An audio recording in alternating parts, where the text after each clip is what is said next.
గానము చేయుటయే మంచిది.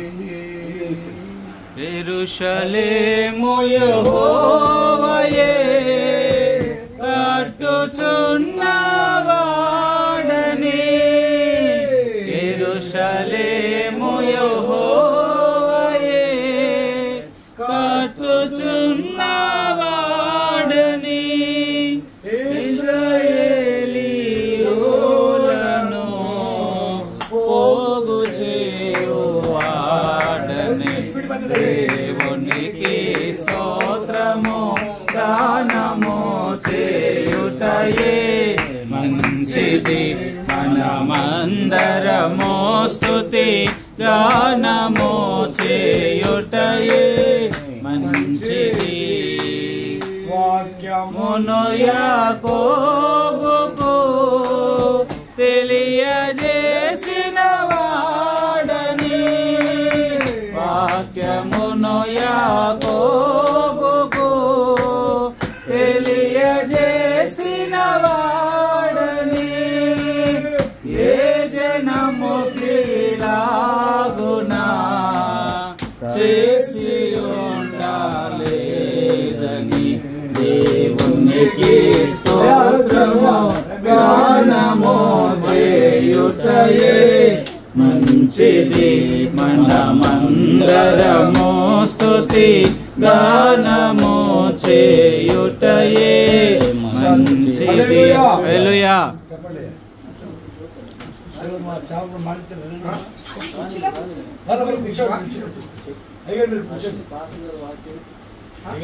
ఈ సమయంలో పాస్టర్ అశోక్ గారు మనకి కొద్ది నిమిషాలు దేవుని మాటలను అందిస్తారు. జాగ్రత్తగా దేవుని మాటలు విందాం. ప్రార్థన చేసుకుందాం. వాక్యం పెట్టము. మహాపరిశుద్ధుడు తండ్రి, మీ బంగారు పాదాలకు స్థుతులు స్తోత్రాలు ఆయన. ఈ యొక్క మధ్యాహ్న కాల సమయంలో తండ్రి గృహాన్ని దర్శించండి. బిడ్డలకు కావాల్సిన ఆత్మీయమైన మాటలు ఆయన 6 నిమిషాలు మీరు మాట్లాడాలని సహాయం చేయండి. మా ప్రభువును రక్షించున్నాం తండ్రి. ఆమేన్.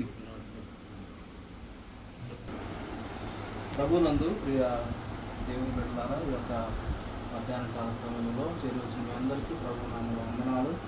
ఈ యొక్క మధ్యాహ్న కాల సమయంలో పరిశుద్ధాత్మ దేవుని యొక్క వాక్యం తెలియపరుస్తున్నది ఏమిటంటే, మార్కు సువార్త 7వ అధ్యాయంలో 37వ వచనములో ఒక మాట అక్కడ రాయబడుతున్నది.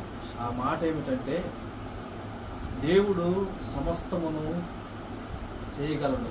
ఏదైనా సరే దేవుడు ఆధీనంలో మనం ఉంటే, దేవుని యొక్క రెక్కల చాటులో మనం ఉంటే, ఆయన మన యొక్క ఆర్థిక పరిస్థితులను ఎరిగినవాడు, మన రోగాలను ఎరిగినవాడు, మన ఇరుకు ఇబ్బందులను తెలుసుకున్నవాడు కనుక దేవుని యందు మనము ఆశ్రయము ఆయన దగ్గర మనకు ఉంటే నిలకడగా దేవుని యొక్క వాక్యము తెలియపరుస్తున్నది ఏమిటంటే, అక్కడ పైవచనాల్లో మనం గమనించినప్పుడు ఒక ఆయన చెవిటితో బాధపడుతూ ఉంటాడు. అదేవిధంగా దాంట్లో కొంచెం ఇంకా లోతుకు పోతూ ఉంటే వాక్యాన్ని మనం అర్థం చేసుకున్నప్పుడు దేవుని మాటలు వినటం వల్ల మోగవాళ్ళు మాట్లాడటం ప్రారంభించారు. అదేవిధంగా చెవిటి వాళ్ళు వినటానికి ప్రారంభించారు. అదేవిధంగా మోగవాళ్ళు ఏం చేస్తున్నారంటే అనగ్రహంగా మాట్లాడటానికి దేవుడు కృప చూపించాడు. ఈ యొక్క వాక్య సారాంశం ద్వారా దేవుడు మనకు తెలియపరుస్తున్న మాటలు ఏమిటంటే, ఏదైనా సరే ఆది కాండంలో దేవుని యొక్క వాక్యము చదివించిన రీతిని బట్టి దేవుడైన యెహోవా మానవుడిని నేల మట్టితో నిర్మించుకున్నప్పుడు, దేవుని యొక్క స్వహస్తాలతోటి మనం నిర్మించినప్పుడు, దేవుడు మన జీవితంలో ఏదైతే నా బిడ్డలు నా నుంచి ఆశించాలని ఎదురు చూస్తాడో అవన్నీ చేయటానికి నేను సమర్థుడిగా ఉన్నాను. కానీ నా బిడ్డలు నా కొరకు ఏం చేస్తాడని ఆయన కూడా ఆశతో ఉన్నాడు. ఆ ఆశ ఏమిటంటే, మనము నమ్మకంగా దేవుని యొద్ద కనిపెట్టుకొని ఉండాలి. రెండో పాయింట్ ఏమిటంటే, మన శరీరాలను మన యొక్క దేహాలను పరిశుద్ధంగా దేవునికి మహిమపరిచే బిడ్డలుగా ఉండాలి. ఈ రోజున సమాజంలో మనం గమనిస్తూ ఉంటే చాలామంది యవనస్తులైన వాళ్ళు ఏం చేస్తున్నారంటే పాపానికి అలవాటు పడుతున్నారు. శరీర ఇచ్చల ద్వారా అయినా సరే, మత్తు పానీయాల ద్వారా అయినా సరే, అదేవిధంగా ఇంకొకళ్ళకి హాని చేయటానికైనా సరే సిద్ధముగా అయిపోతున్నారు. కారణం ఏమిటంటే, దేవుని యొక్క వాక్యము వాళ్ళ హృదయాలలో లేదు. దేవుని యొక్క వాక్యం వాళ్ళ హృదయాల్లో ఉంటే ఆ మనుషుడు ఏం చేస్తాడంటే, మేము ఎట్లయితే ఈ ప్రాంతానికి దేవుడు నడిపించాడో, ఒక ఆత్మ ఒక మనిషి మీ దగ్గరకు వచ్చినప్పుడు వాళ్ళకి ఏం చెప్పాలని పరిశుద్ధాత్మ దేవుడు ప్రేరేపణ కలుగజేస్తాడు. అయ్యగారు మేము అనుకున్నాము ఒక చర్చిలో ప్రార్థన పెడతాడు అనుకున్నాం, కానీ అయ్యగారి ప్రయాస ఏమిటంటే వాళ్ళు గృహాలను మీరు దర్శిస్తే వాళ్ళకున్న విరుకు ఇబ్బందులు మీరు తెలుసుకుంటారు. చేతులెత్తి మీరు దైవజనులు వాళ్ళ కుటుంబాల కొరకు ప్రార్థన చేస్తే గొప్ప మేలులు జరుగుతాయని దేవుడు మమ్మల్ని ఈ రీతిగా మీ ఎదురు పంపించాడు.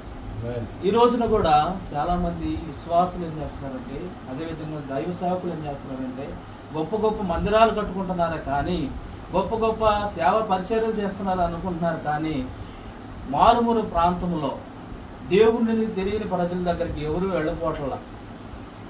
మాకు ఒక మందిరం ఉంది, వాళ్ళనే బాగు చేస్తే సరిపోయిద్దని అనుకుంటున్నారు. కానీ యేసుక్రీస్తు ప్రభు వారు చెప్పిన రీతిని బట్టి ఏమిటంటే సర్వ సృష్టికి సువార్తను ప్రకటించమన్నాడు. ఈ రోజున కూడా మేము వస్తూ ఉంటే, కారులో వస్తూ ఉంటే, ఆ సముద్ర తీర ప్రాంతములు ఆ రోడ్డు టచ్ చేసుకుంటూ వస్తూ ఉంటే నాకు ఒక ప్రేరేపణ కలిగింది. ఆనాడు యేసుక్రీస్తు ప్రభు వారు కూడా సముద్ర తీరంలో ఏ విధంగా సంచరించిపోతూ ఉంటాడో, గ్రామంలో ఉండవాళ్ళని ప్రతి ఒక్క గ్రామంలో ఉండవాళ్ళని దర్శించుకుంటూ పోయారు ఆయన. ఈ ప్రాంతం నుంచి ఇంకో ప్రాంతానికి, ఈ ప్రాంతం నుంచి ఇంకో ప్రాంతానికి, అలాగా తయారు చేసుకుంటూ పోయిన తర్వాత ఈ రోజున దేవుని యొక్క సువార్తను 12 మంది శిష్యులకి పంచిపెడితే ఆ 12 మంది శిష్యులు ఏం చేశారంటే ప్రపంచం మొత్తం చెదిరిపోయారు. దేవునికి మహిమ కలుగును గాక. హల్లెలూయా. ఈ రోజున ఒక ఆత్మ నువ్వు వెలిగించుతావంటే ఆ ఆత్మ ఏం చేసిందంటే ఇంకా అనేక ఆత్మలను వెలిగించడానికి సముద్రుడుగా దేవుడు కృప చూపిస్తాడు. దేవునికి స్తోత్రం కలుగును గాక. హల్లెలూయా. ఈ ప్రాంతంలో ఈ యొక్క తల్లిగారి గృహంలో దేవుడు ఈ రీతిగా దాదాపు 5 మంది దైవ సేవకులతోటి ఈ యొక్క తల్లిగారి కుటుంబాన్ని దర్శించిన రీతిని బట్టి దేవుని ప్రణాళిక ఉన్నది. వాళ్ళ కుటుంబం కొరకు చేతులెత్తి దైవజనులు ప్రార్థన చేస్తారు. మీరేం చేయాలంటే అనేక విశ్వాసులు ప్రభు ప్రేమను పంచాలి, వాళ్ళకి మీ ద్వారా అనేక ఆత్మలను రక్షించాలి. దేవుడు ఏ విధంగా రక్షించాడో మీరు కూడా అదే విధంగా ఒక ఆత్మ మీ ద్వారా రక్షించబడితే అతని జీవితాంతము పరలోక రాజ్యములు వెళితే నేను నామాన్ని అక్కడ కనపరుస్తాడు. ఆ అక్క, ఆ చెల్లి, ఆ పాస్టర్ గారు నాకు వాక్యం చెప్పకపోతే ఈ రోజు నా నిత్యత్వమైన నరకానికి వెళ్ళేవాడిని అనని యాతన పడకుండా నీ ద్వారా ఒక ఆత్మను సంపాదించుకుంటే నమ్మకమైన బడా నమ్మకమైన దాసుడా అని దేవుడి దగ్గర సత్కారం పొందుతావు. దేవునికి స్తోత్రం కలుగును గాక. హల్లెలూయా.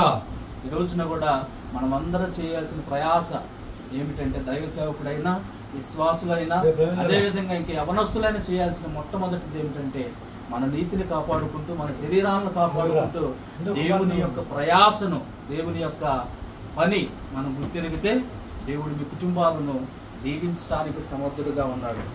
కుటుంబ యజమానుడు ఏం చేస్తాడంటే కుటుంబంలో ఏది అవసరత, ఏది తక్కువ అవుతుందనేది ఎప్పటికప్పుడు తెలుసుకుంటాడు. అదేవిధంగా ప్రభు యొక్క సువార్తను మీరు ప్రకటిస్తూ ఉంటే మీ జీవితంలో ఉన్న అప్పుల సమస్యలైనా, అనారోగ్య సమస్యలైనా, వ్యాధి ఇబ్బందులైనా సరే దేవుడు ఆయన తీర్చడానికి సిద్ధంగా ఉంటాడు. అలాంటి వారిని దేవుడు ఎప్పుడైనా సరే జ్ఞాపకం చేసుకుంటాడని ఈ కొద్ది మాటలు దేవుడు దీవించి ఆశీర్వదించును గాక. అవకాశం ఇస్తున్న అయ్యగారులకి మరొకసారి ప్రత్యేకమైన వందనాలు చెల్లిస్తూ వాక్యాన్ని ముగించుకుంటున్నాను.